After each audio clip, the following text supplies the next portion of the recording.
긴장감을 가져야 된다고 봅니다. 지금 미 트럼프 행정부 내에서 뭐 매파 비둘기과에 구분하는 건 좀 무의미하다. 무조건 미국 국익 위주로 간다는 이야기인데 거기서 요새 가장 초점이 되는 게 그 뭐 주한미군 방위비 분담금 아닐까 싶습니다. 그리고 여기 관련해서도 그 이수혁 주미대사는 이와 관련해서 지금까지 나온 숫자들, 그러니까 몇십억 달러를 뭐 제시할 것이다. 이런 숫자만으로도 어마어마하다라면서 트럼프 대통령이 집요하게 그 숫자에 매달릴지 알 수 없어 조심스럽다 이렇게 언급을 했습니다. 네, 이수혁 대사 이야기가 네. 미국의 진위를 파악해 봐야 될 것 같다. 네. 그러면서 내년에 그만큼 달라는 건지 2년 후에 달라는 건지 매년 합해서 몇 년 사이에 달라는 것인지 일단 좀 그 확인을 해봐야 되는 거냐 네. 이런 이야기인데요. 여기서 이제 주목할 게 이 이야기가 처음 나온 게 볼턴의 입에서부터 나왔거든요. 네. 볼턴이 한국을 방문을 했을 때 제가 그 멘트를 지금도 정확히 보도에 따르면 주한미군 주둔 비용으로 총 60억 달러가 들어간다. 언젠가는 이 돈을 다 받아야겠다가 볼턴의 멘트였어요. 제가 명확히 기억을 하고 있습니다. 그래서 그러니까 지금 그 방위비 분담금 협상에서 미국이 바로 60억 달러를 바로 다 토해내라가 아니라 궁극적인 목표가 그것인 걸로 이제 저는 그때 그렇게 읽었는데 이렇게 본다면 사실은 당장 어떤 진행되고 있는 이번 협상에서 60억 달러를 다 내놔라. 이건 아닐 거라는 얘기죠. 이수혁 대사의 이야기도 일맥상통하고 있는데 문제는 거기서 협상의 주도권을 주기 위해서 세게 치고 있는 건 맞는 것 같아요. 미국이. 근데 적절한 그러니까 타협선이 어디냐. 여기서 한 말씀만 더 드리면 송영길 의원이 전한 소식이 있죠. 네. 이 방위비 분담 협상 대사가 우리 쪽에 미안하다. 우리도 그러고 싶지 않은데 트럼프가 너무 세게 나온다. 네. 미안하다라고 이야기했다라고 한 걸 그러니까 전한 바가 있거든요. 예. 요거 점을 좀 참조할 필요가 있을 것 같습니다. 그 실무 라인에서는 특히 이제 국방성 쪽 그 라인에서는 굉장히 곤혹스러워하죠. 예. 왜냐하면 이게 동맹의 가치와 관계되는 것인데 이거를 돈으로 따져가지고 무조건 돈 더 내라고 얘기하는 이것은 사실 미국적 가치에 안 맞는 거거든요. 네. 미국적 이익에는 혹시 맞는지 모르겠어요. 그러나 그래서 저희는 사실은 이수혁 대사가 얘기한 것 중에 이 부분을 저희도 주목해야 된다고 네. 보는 것은 우리가 이 돈의 문제를 갖고 서로 밀고 땡기고 할 일이 아니고 좀 더 근본적으로 우리의 논리를 세워야 돼요. 과거에 저희가 그 80년대 슈퍼 301조 그 통상 압력을 받았을 때나 아니면 FTA 협상할 때나 보면 왜 이거를 하면 당신에게 이익이 되고 왜 이거를 당신이 받아줘야 하는 거를 논리적인 어떤 가치의 그 의미까지 넣어서 설득을 했었거든요.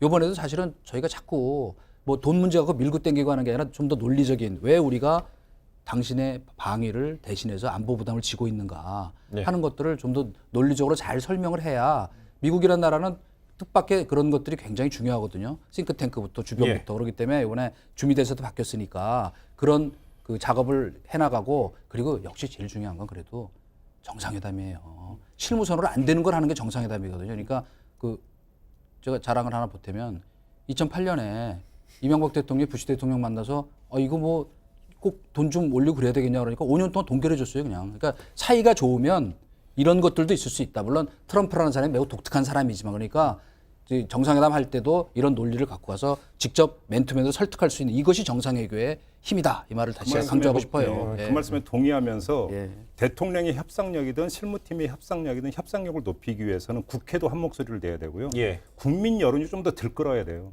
그래가지고 지금 국내가 이런 데서 네. 그럼 우리 보고 어떡하라는 얘기냐.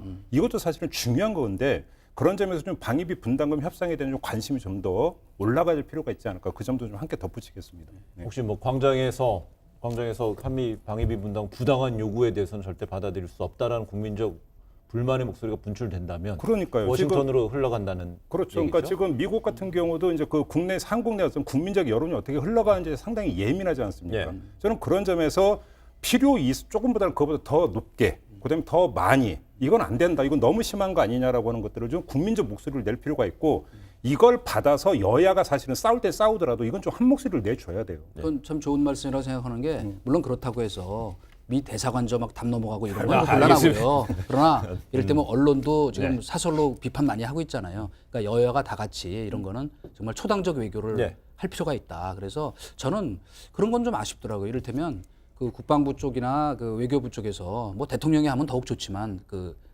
이 각 당 대표들 모아서 뭐 이런 브리핑을 좀 더 정확하게 하고 의원외교 같은 것도 좀 더 같이 함께 이제 그 힘을 모아서 나서는 그런 모습을 보이면 좋겠다 그 생각이 듭니다. 근데 최근에 그 매티스 전 초대 국방장관이요. 그 측근의 저서에서 트럼프가 이렇게 말을 했다고 하지 않았습니까? 한국에 뭐 70조 원, 즉 600억 달러, 최근에 언급된 60억 달러가 아니고 600억 달러라는 거를 내야 한다고 주장했다는 내용이 실렸는데 최근에 이 서적 말고도 그 이전에도 관련되는 서적들, 참모들이 낸 서적에 보게 되면요. 미국에서 이제 국방부라든지 벙커에서 트럼프한테 참모들이 그 한미 방위라든지 동북아 정세라든지 브리핑을 할 때 트럼프는 항상 자국 이익을 요구하면서 주한미군의 필요성이 뭐가 있는가 이런 식으로 불필요하다는 얘기를 했다는 내용이 몇 개의 자서전에 그대로 드러나고 있습니다. 네. 그렇다면 초반에 이제 저희가 트럼프 대통령이 취임했을 때 또 북미 간의 긴장이 해소됐을 때 역시 트럼프 대통령이 취임하면서 한반도에는 기회가 올 수 있을 것이라는 기대감을 많이 표명을 했었는데 근데 이제 이후로부터 이제 트럼프 대통령이 내세우는 미국 최우선주의, 아메리카 퍼스트 전략 하에서는 자칫 지금 상황이 이렇게 뭐 약간 실타래가 지금 꼬이는 상황이라면 초반에 어떻습니까? 그 우리 당국에서 트럼프의 어떤 협상의 기술이라든지 이런 그 전반적인 가치, 미국의 가치보다는 이익을 중시하는 것에 대해서 오판이 좀 있었다 이렇게 볼 수 있을까요? 그렇죠. 그러니까 아니 그건 뭐 저희만 오판한 게 아니고 예. 미국에서도 오판을 했기 때문에 지금 그 미국 그러니까 폭스뉴스를 제외한 다른 미국 언론들은 다 트럼프의 거래의 기술, 그 책에 쓴 협상의 어떤 기술이라고 하는 그거는 전부 뻥카였다. 그리고 지금 엄청 비판하고 있죠. 왜? 뭐 북미 관계도 아무것도 된 것도 없어. 미중 관계도 밀고 땡기면서 결국 저 나쁘게 얘기하면 괜히 저 교착 상태만 길어지고 있거든요. 그러니까 뭐가 됐냐. 더구나 쿠르드에서 그 철수하는 것 같은 거는 이건 사실은 그 피를 흘려서 같이 싸워놓고 등 돌리고 도망가는 미국이 여태까지 이런 일이 없었거든요. 그러니까 그런 면에서 보면 저희도 그 거래 기술을 너무 믿었던 거 아닌가. 예, 예. 짧게만 한 말씀 짧게 드리면 하나 예.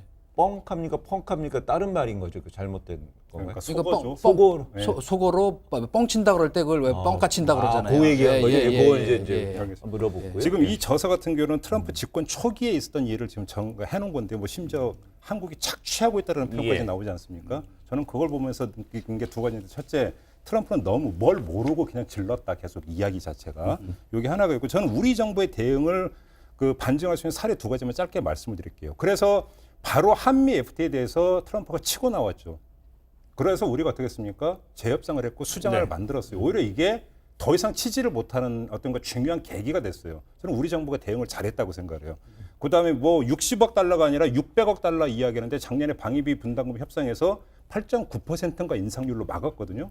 대처를 잘하고 있다. 이 정도라고 한다면 요즘 또 함께 평가할 필요는 있다고 생각합니다. 알겠습니다.